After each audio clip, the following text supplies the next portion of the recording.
Contact number 84205 नीचे दे रही हूँ। अगर आप लोग ये पहली बार किसी ने ये वीडियो देखा तो मैं चाहूँगी कि आप मेरे पुराने वीडियोस भी देखो ताकि मुझे थोड़ा बहुत समझ जाओ, क्योंकि इस लाइन में ज्योतिषी बनकर, तांत्रिक बनकर और स्पिरिचुअल गाइड मतलब कंसल्टेंसी जो देते आ रही हूँ इतने सालों से, तो खुद एक सिस्टम में चलती आई हूँ। इसलिए ये जो पुराने वीडियोस है वहाँ पर जिसको देखोगे तो वहाँ से थोड़ा बहुत नहीं, बहुत चेंज मुझ में है, ये आप लोग देख सकते हो। पहली बात तो यह है कि किसी के साथ बात की तो मैंने ये समझाने की कोशिश की, लेकिन उस कस्टमर ने गलत समझा। मैंने कहा कि पिछले वीडियो में जो टीका माला जो सब पहनती थी और साड़ी पहन के आती थी, तो उस टाइम पे क्या होता था, काम हम लोग सुबह निकल जाते थे, काम गंगा घाट में काम सब कुछ निपटा के जब चेंबर में पहुंचती थी तो ये जो रुद्राक्ष माला, ये जो ऑरेंज कलर की जो उत्तरीय होता है कपड़ा होता है ना, हम लोग पहनते हैं, या टीका या क्रिस्टल माला जो भी हम पहनते हैं पूजा के समय पर या हमारा जो अपना काम होता है उसके टाइम पर, तब मैंने सोचा जब चेंबर में कई वीडियोस करने की बाद मैंने सोचा कि ये तो हर टाइम ज़रूरी नहीं है। और समस्या ये है कि ये सब पहन के हम अगर एक बार निकल गए तो वो सब कहीं पर भी हम लोग उतार नहीं सकते। ये जो टीका लगाते हैं ऐसे ही अचानक ऐसे साफ नहीं कर सकते, सब कुछ का एक नियम होता है हमारा। तो इसीलिए मैंने वीडियो उस टाइम पे करती हूँ आजकल कई सालों से, कि जब मैं थोड़ा बहुत फ्री होती हूँ, घर में रहती हूँ, उस टाइम पे मैं आप लोगों के लिए वीडियो करती हूँ ताकि वो सब पूजा के सामान पहन कर करना ना पड़े। इसका मतलब ये नहीं कि वो सब हमने छोड़ दिया या ये सब ज़रूरी नहीं है भाई। ऑरेंज कलर हम लोगों के लिए ज़रूरी है, येलो कलर ज़रूरी है, टीका ज़रूरी है, रुद्राक्ष क्रिस्टल या जप के लिए जो माला वो भी ज़रूरी होता है। तो मैं ये जो मेटल पहनती हूँ ये भी जप का ही एक पार्ट है, जप करते हैं ना, तो इन सब चीज़ों के अलावा हम लोग कुछ नहीं है, ये सब हमें चाहिए, लेकिन ये ज़रूरी नहीं है कि ये सब पहन कर ही हम वीडियो करें। इसीलिए मैंने जब फ्री होती हूँ या घर में आती हूँ तब वो जो भी टाइम है, दिन हो या रात हो, मैं कोशिश करती हूँ कि आप लोगों तक पहुँचने के लिए कुछ ना कुछ मेरे नॉलेज को शेयर करने के लिए, ताकि आप लोगों को बेनिफिट मिले, वीडियो करने की कोशिश करती हूँ। तो आज का वीडियो का सब्जेक्ट ये है कि अभी मतलब आप जून 2025 को लो तो उस टाइम पे क्या है, जैसे मैंने बताया, ये ज्योतिष जो है 12 हाउस, इसको कालपुरुष का हाउस कहा जाता है। इसमें नाम दिया गया है, इस हाउस का नाम मेष, इसका वृष, इसका मिथुन, कर्कट, ऐसे नाम दिया गया है। अगर इस घर में चंद्रमा है तो ये आपका राशि है। कब? जब आपका date of birth, place of birth, time of birth से हम कुंडली आपका बनाएंगे, तब अगर चंद्रमा आपका यहाँ पर है तो ये आपका राशि है, और लग्न यहाँ पर है तो ये आपका देह भाव है, मतलब आप कैसे दिखने में होगे वगैरह वगैरह। आपका कुंडली में सेकंड हाउस को देखकर हमें पता चलेगा आपका फाइनेंशियल कंडीशन क्या है। तो आपका 4th हाउस को देखकर हमें पता चलेगा आपके पास घर, मकान या फ्लैट है कि नहीं। ऐसे ही इसका नाम ज्योतिष है। तो ये कैलकुलेशन है, आज तक सदियों से ये सब सच होता गया है। तो इस जून 2025 में ये अगर मेष है, मेष, वृष, मिथुन, कर्कट, सिंह, लियो, इस घर में आजकल मंगल एंड केतु बैठा हुआ है। तो केतु जो यहाँ पर बैठा हुआ है उसके साथ मंगल होने से एक बीज जोग हो गया। तो जोग जो होते हैं, कनेक्शन का जो होते हैं, उसका एक नाम है।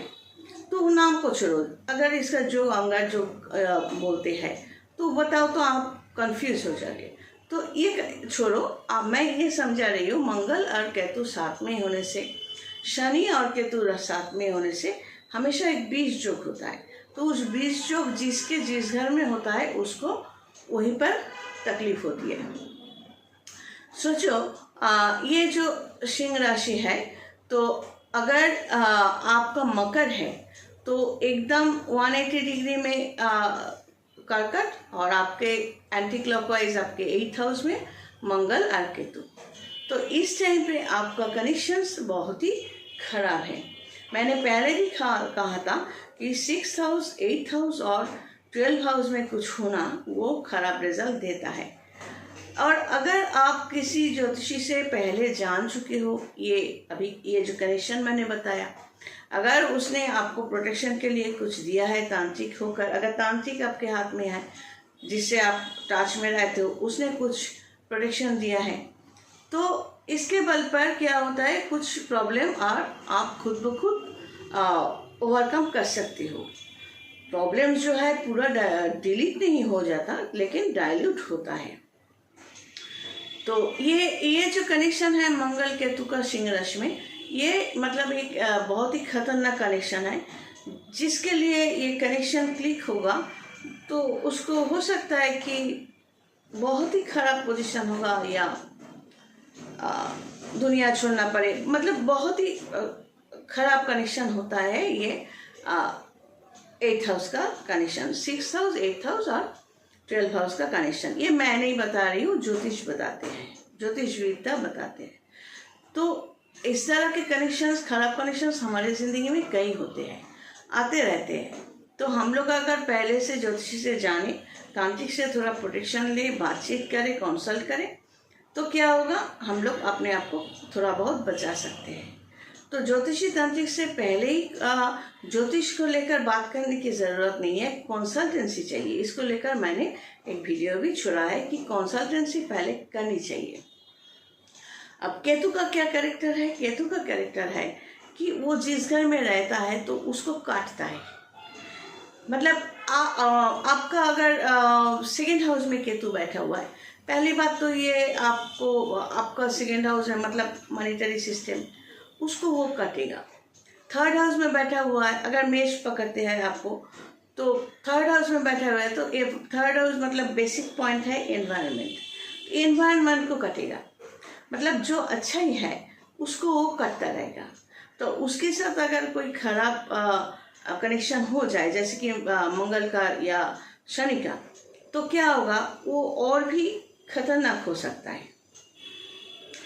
अगर बुध उसके साथ मिल जाए तो उसका जो बोलने का तरीका है वो हकलाना शुरू कर देगा, ठीक ढंग से बोल नहीं पाएगा। तो अगर जन्म पत्री में, कुंडली में किसी का केतु के साथ बुध बैठा हुआ है तो वो हकलाएगा, स्टमरिंग, ठीक ढंग से बोल नहीं पाएगा। तो ज्योतिषी से जानना पड़ता है। केतु को स्पेशली देखा जाता है कि वो पिछले जन्म का कर्म का जो फल है, अच्छा हो या बुरा हो, वो इस जन्म में लेकर आता है। तो ये सब एस्टेब्लिश करने का कोई तरीका तो मेरे पास नहीं है, लेकिन जो लोग ज्योतिष विद्या को मानते हैं या सच ओरिजिनल ज्योतिषी से बात करते हैं, उन लोगों को पता चल ही जाता है कितना सच होता है या कितना झूठ होता है। क्योंकि जो ओरिजिनल ज्योतिष है वो समझा कर ही छोड़ेगा, है ना। तो अच्छा कुछ आपको मिलने वाला है, उसको काटने के लिए केतु अकेला ही काफ़ी है।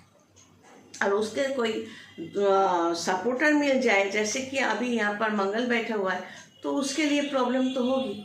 तो अगर मेष को हम पकड़ के चले तो मेष, वृषभ, मिथुन, कर्कट, सिंह। तो मेष अगर आप हो तो सिंह आपका 5th हाउस होता है, 1 2 3 4 5। मतलब 5th हाउस में अगर आपका अभी मंगल केतु बैठा हुआ है, एंटी क्लॉकवाइज जाके देखो, तो आपको औलाद, आपका पढ़ाई लिखाई, इन सब चीज़ों में आपको प्रॉब्लम फेस करना पड़ेगा।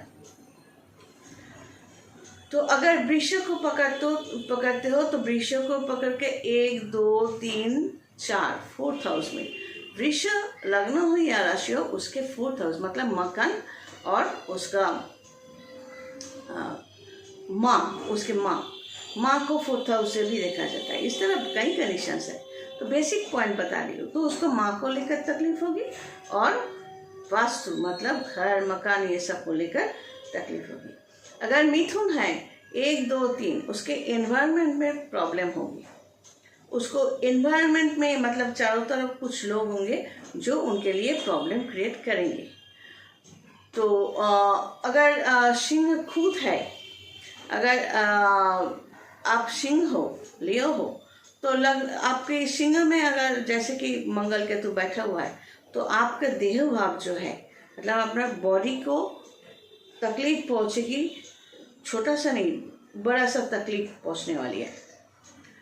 तो और अगर आप कन्या हो तो एंटी क्लॉकवाइज जाने से कन्या के 12 हाउस में ये कनेक्शन है। तो कन्या हो भार्गव हो तो आपके 12 हाउस में, मतलब जैसे मैंने कहा 6 8 एंड 12 कनेक्शन हाउस का कनेक्शन अगर खराब है तो बहुत ही खराब रिजल्ट देता है। अगर आप तुला हो तो क्या होगा, आपके 11th हाउस में एंटी क्लॉकवाइज जाओ, 11th हाउस में आपका ये कनेक्शन, 11th हाउस पैसों का मामला होता है, बहुत खर्चा हो जाएगा वगैरह वगैरह। अगर वृश्चिक हो तो आपका 10th हाउस होता है, एंटी क्लॉकवाइज जाके देखो। तो धनु हो इस तरह एंटी क्लॉकवाइज जाके देखो। 10th हाउस में अगर मंगल केतु अभी बैठा हुआ है आपकी, तो वो आपके कर्म की जगह पर प्रॉब्लम क्रिएट करेगी। तो अगर 9th हाउस हो एंटी क्लॉकवाइज जाके देखो तो भाग्य भाव में प्रॉब्लम देंगे। तो इस तरह 9th हाउस 8th हाउस जो है डिजीज एक्सीडेंट ऑपरेशन ये सब देते हैं। 7th हाउस में अगर ये मंगल केतु का कनेक्शन आपका तैयार हुआ है, मतलब अब ये जो सिंह है कुंभ को लेकर, कुंभों से एकदम 180 डिग्री अपोजिट में मंगल केतु अगर नेगेटिव कनेक्शन तैयार हुआ है आपके 7th हाउस में, तो कोई भी लव कनेक्शन, स्पाउस मतलब हस्बैंड वाइफ, इन सब बातों में आपको प्रॉब्लम। तो इस तरह एक एक घर में एक एक कनेक्शन होता है जिसको लेकर हम बोलते रहते हैं।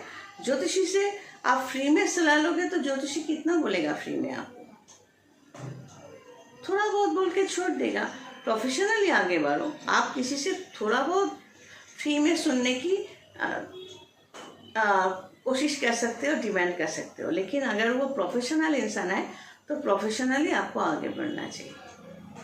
चलो आज यही तक। God bless and take care.